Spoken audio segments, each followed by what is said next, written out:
recent research, we've identified some basic principles to help you use your muscles and body weight more efficiently, thereby making your work less tiring and less stressful.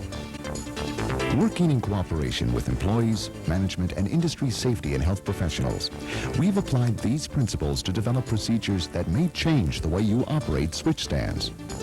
First, always try to keep your hands as close to your body as possible when lifting. The further away you grasp an object, the harder it is on your body. Minimize the distance between you and your work. Try to minimize twisting and side-to-side bending of your torso. Grasp and move all objects directly in front of your body whenever possible. Jerking dramatically increases stress throughout your body. Always try to use slow, smooth movements. Carefully position your feet, hands, and body to improve your balance. Use your body weight to your advantage. Now let's see out these basic principles. Keep it close, minimize twisting, minimize jerking. Use your body weight are applied to procedures for manually operating switches. Our first concern is always your safety and the safety of those working around you. Before operating any stand, make sure there is no moving equipment or railroad personnel in close proximity to the switch.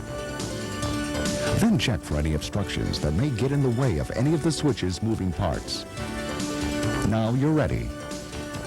Moving the low switch stand lever involves 3 basic steps: lifting the lever, moving the lever to the other side of the switch stand, and pushing the lever down to the final position.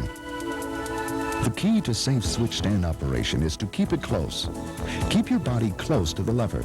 This helps minimize the distances you reach while lifting, which in turn minimizes the strength you'll need to do the job. Begin by aligning yourself with the handle of the switch stand lever. The part you are going to grasp should be directly in front of you. Minimize the distance you must reach forward by standing as close as possible to the handle before reaching down. Looking up as your legs slowly lift the lever helps maintain good back posture. Always use slow, smooth movements during lifting. Never jerk the switch stand lever. There are other ways of lifting the lever that are equally effective and safe.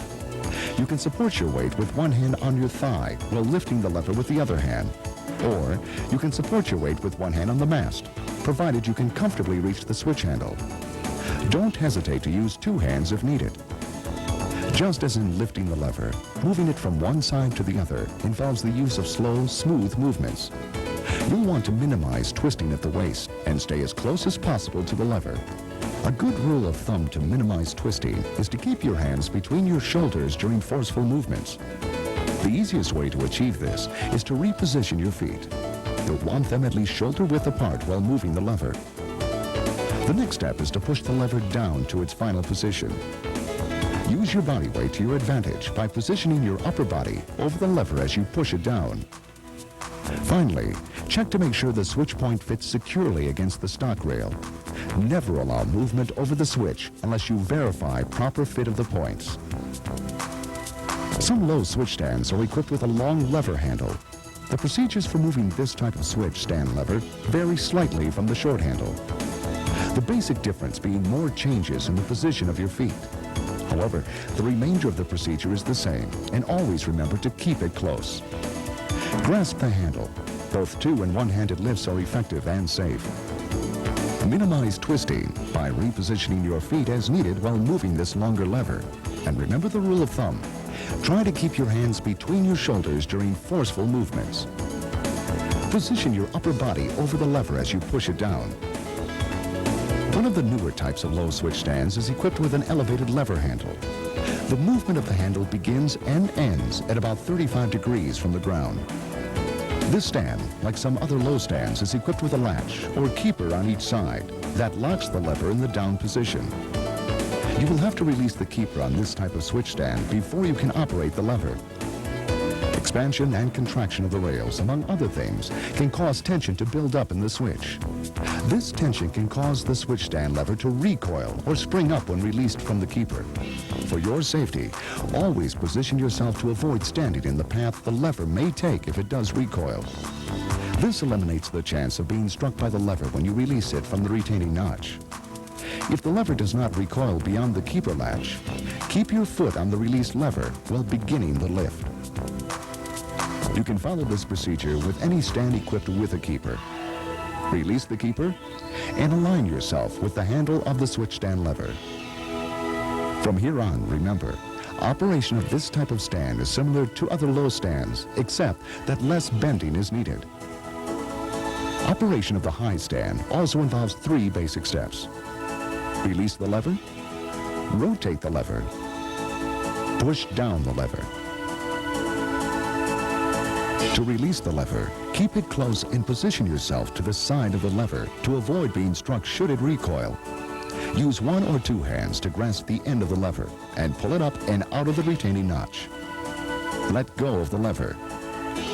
Then to rotate, step around to the other side. Grasp the lever with 2 hands. Secure good footing and prepare to pull the lever. Move the lever across the top plate. Lean backwards to allow your body weight to help move the lever. As you lean, step backwards with either foot to provide good balance. Use leverage and your body weight.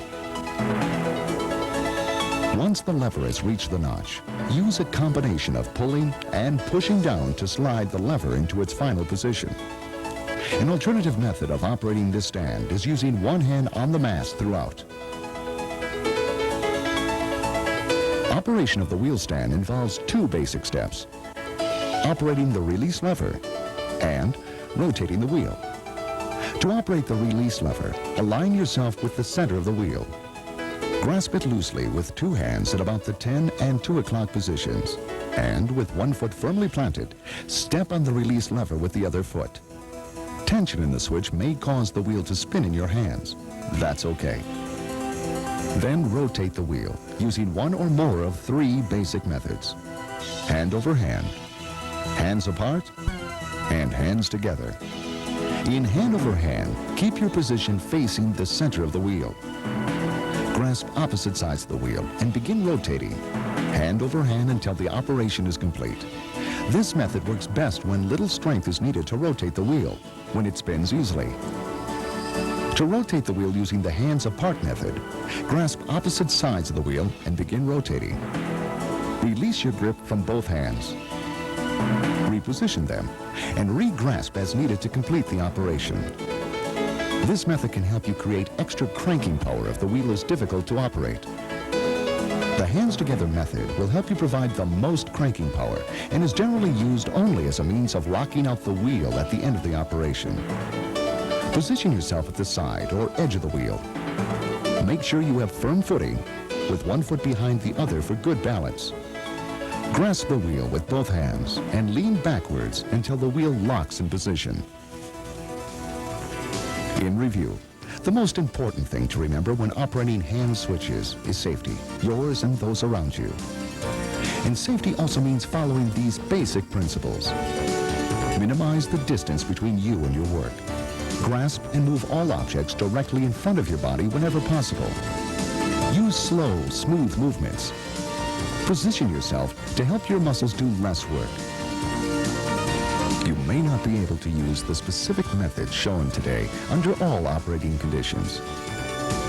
The important point is that by following these principles, you will be able to work smart, work safe.